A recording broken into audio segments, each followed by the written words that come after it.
Hi guys, welcome back to my channel. कैसे हैं आप सब लोग? आई होप आप लोग बहुत अच्छे होंगे। अगर आप मेरे चैनल में नए हैं so let me tell you, मेरा नाम है स्निग्धा और मैं रहती हूँ यूएस में, टेक्सास के अंदर। और मैं अपने इस चैनल के ज़रिए आप लोगों के साथ इंडियन फैमिली का लाइफस्टाइल इन यूएस शेयर करती हूँ, यहाँ की इंटरेस्टिंग चीज़ें, यहाँ के facts and lot more.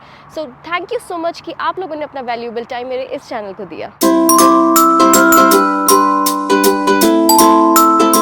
Actually जिस टॉपिक पे बात करने वाले that is related to H4 visa holders, यानी कि H1B वीज़ा जो होते हैं, उनके जो डिपेंडेंट्स होते हैं, उनके जो स्पाउसेस होते हैं, उनके बारे में H4 वीज़ा होल्डर्स की क्या लाइफ रहती है यहाँ पे, क्या चैलेंजेस उनको फेस करने होते हैं when they come here in US as an H4 visa holder, यानी कि स्पाउस वीज़ा में, और क्या प्रॉब्लम्स होती है, उन सब के बारे में हम बात करना चाहते हैं। जो H4 वीज़ा होता है, उस वीज़ा में आप किसी भी तरीके से जॉब नहीं कर सकते। I mean you can not earn any amount of money in H4 visa.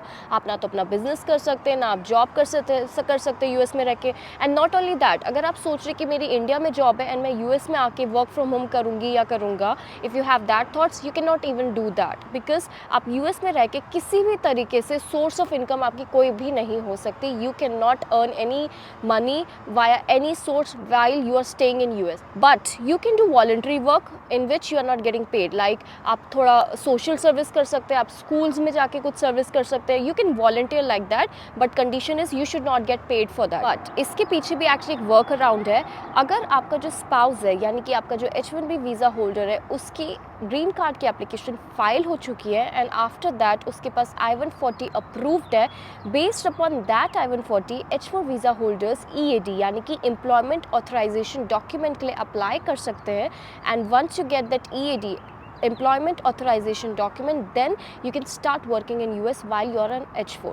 So guys, अगर आप खुद एक H1B वीज़ा होल्डर है और आप अपने स्पाउस को यहाँ US में लाना चाह रहे हैं, या फिर आपका स्पाउस खुद का US में है H1B वीज़ा में और आप खुद एक डिपेंडेंट वीज़ा में यहाँ आना चाहते हैं, so I feel like before moving out here to US आप लोगों को थोड़ा सा रिसर्च करना चाहिए, बिकॉज वो कहते हैं ना कि दूर के ढोल सुहाने लगते हैं, and things doesn't work like that.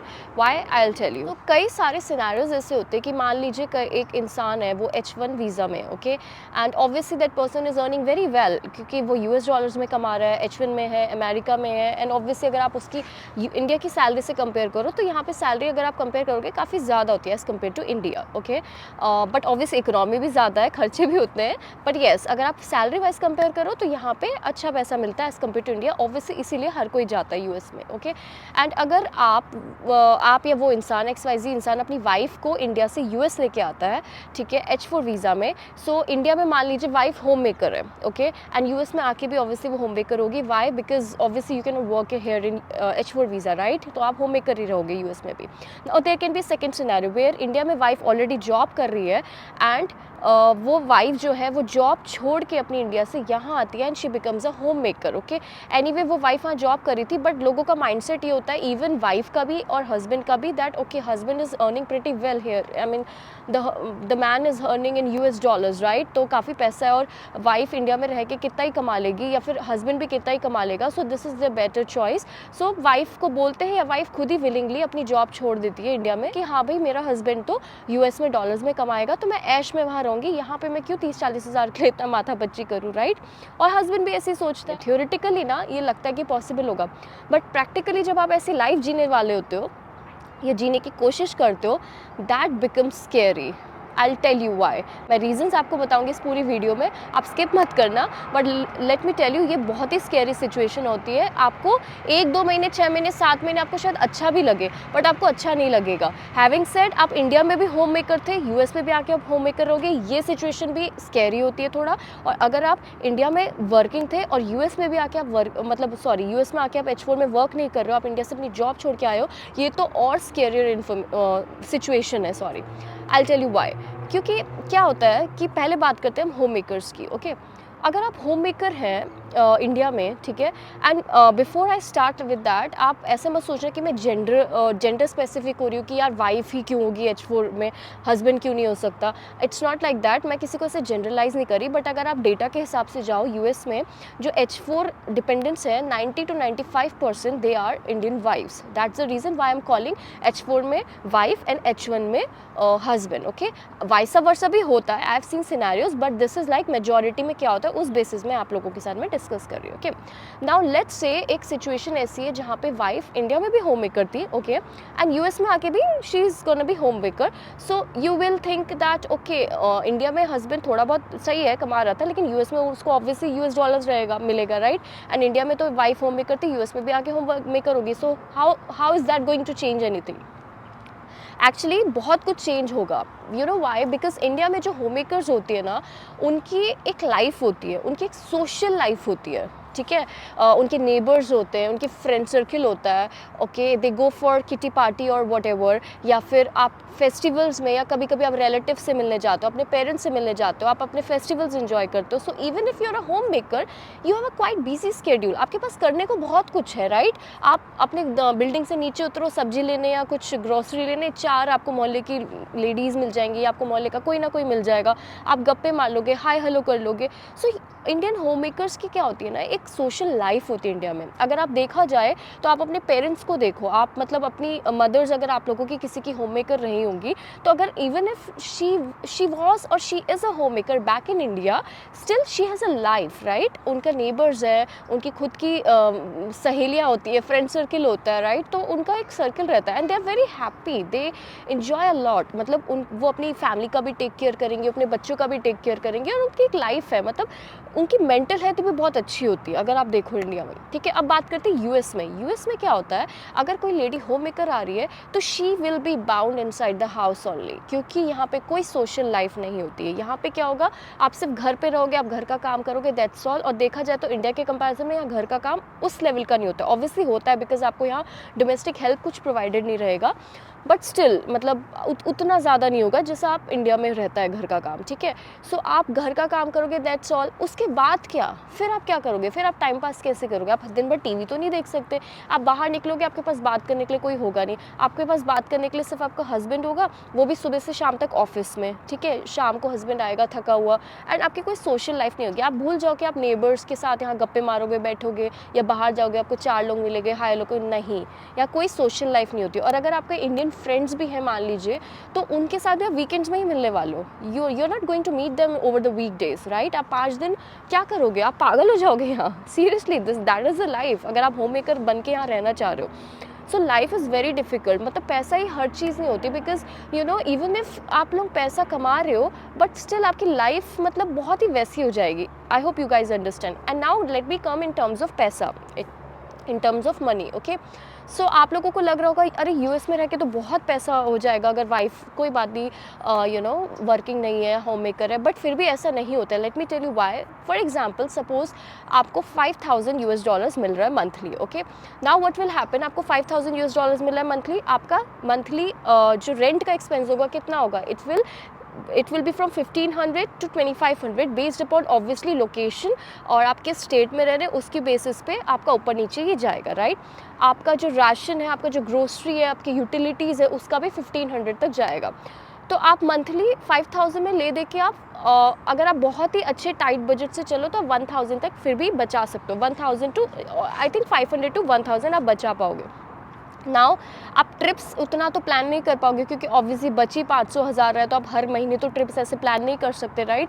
तो आप धीरे धीरे सोच के ट्रिप्स प्लान करोगे। So you will be always in tight budget, even if आप यूएस में डॉलर्स में कमा रहे हैं, but if you are the sole earner of your family, no, so you will be always in the tight budget. आप हमेशा tight budget में रहोगे, आप हमेशा कंजूसी से चलोगे, आप ऐसे खुल के पैसा खर्च नहीं कर पाओगे जैसा आप इंडिया में करते होगे। So this is the biggest disadvantage अगर आप H1B वीज़ा में और आप अपनी वाइफ को यूएस लाना चाहते हैं as a home maker. So this will be always a disadvantage which you will feel, you know, and this will be a disadvantage which your wife will also feel, क्योंकि उनकी mental health में भी फ़र्क पड़ सकता है, because she has nothing to do here, you know, वो सिर्फ आपके लिए आई है and she is nothing to do here. Weekends में ही सिर्फ फ्रेंड्स मिलेंगे आपके, वो भी अगर मिले तो। सो इट्स नॉट लाइक मैं डिग्रेड करी होम मेकर का जॉब, ऑब्वियसली वो भी बहुत टफ जॉब होता है, और होम मेकर बनना इज़ अ पर्सनल चॉइस। कई लोग अपनी हेल्थ इशूज़ की वजह से बनते हैं, कई लोग अपने बच्चों की वजह से बनते हैं, कुछ लोगों को पसंद होता है होम मेकर बनना because they love caring other people, right?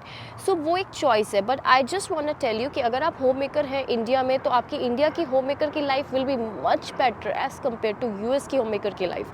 So that is one of the thing, okay? Now second thing is कि अगर आप इंडिया में जॉब करते हैं और आप इंडिया में अपनी जॉब विलिंगली छोड़ के यूएस में आना चाहते हैं बिकॉज आपका स्पाउस वहाँ जॉब कर रहा है एंड यू थिंक दैट वहाँ की लाइफ बहुत फैसिनेटिंग होगी, बहुत मज़ा आएगा क्योंकि आप डॉलरों में कमाएंगे, प्लीज़ प्लीज़ प्लीज़ ऐसी गलती मत करना। और इवन इफ़ अगर आप हस्बैंड है, टू बी हस्बैंड है किसी लड़की के, और आप अगर यूएस इंडिया में उसकी जॉब छुड़वा के आप उसको यूएस लाना चाहते हो, तो आप प्लीज़ ये गलती आप भी मत कीजिएगा। It's for both man and women. I will tell you Y.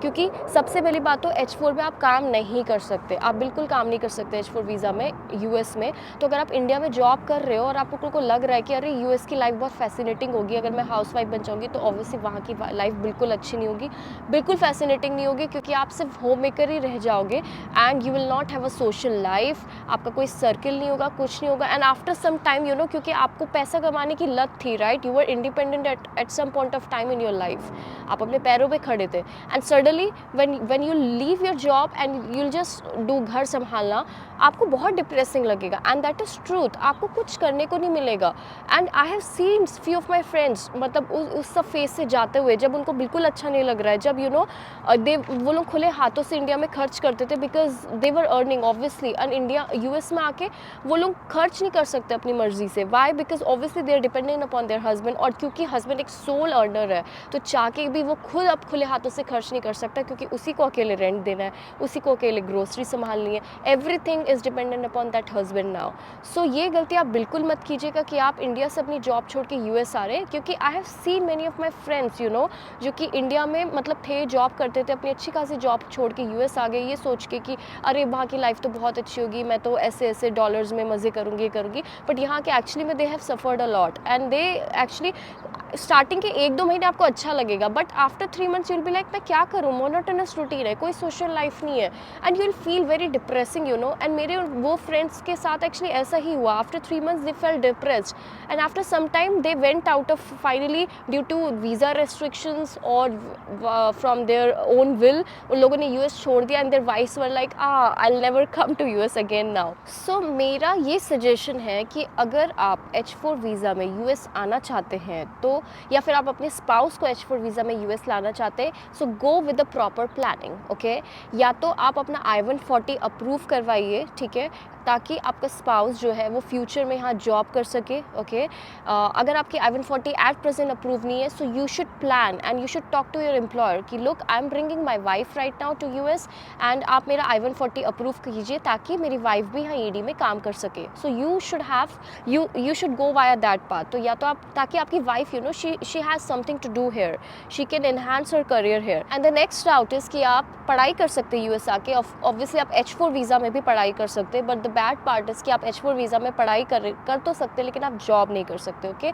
सो आप F1 वीज़ा का राउट अपना सकते हैं, आप F1 वीज़ा अप्लाई कीजिए, आप स्टूडेंट वीज़ा अप्लाई कीजिए, आप जॉब कीजिए यहाँ, एंड आफ्टर दैट आप Day 1 OPT भी ले सकते हैं जिसमें आप Day 1 से काम कर सकते हैं। अदर देन दैट आपकी जब एजुकेशन पूरी जाएगी उसके बाद आप F1 वीज़ा में जॉब कर सकते हैं। सो दैट इज़ इट। या तो आप EAD में आ सकते हैं, या EAD कर सकते हैं अप्लाई, या फिर आप F1 कर सकते हैं, बट एक्सक्लूसिवली H4 वीज़ा में तो आप जॉब नहीं कर सकते, ओके। आई होप आप लोगों को मेरी ये वीडियो अच्छी लगी हो। कैसी लगी आप लोगों को मेरी आज की वीडियो?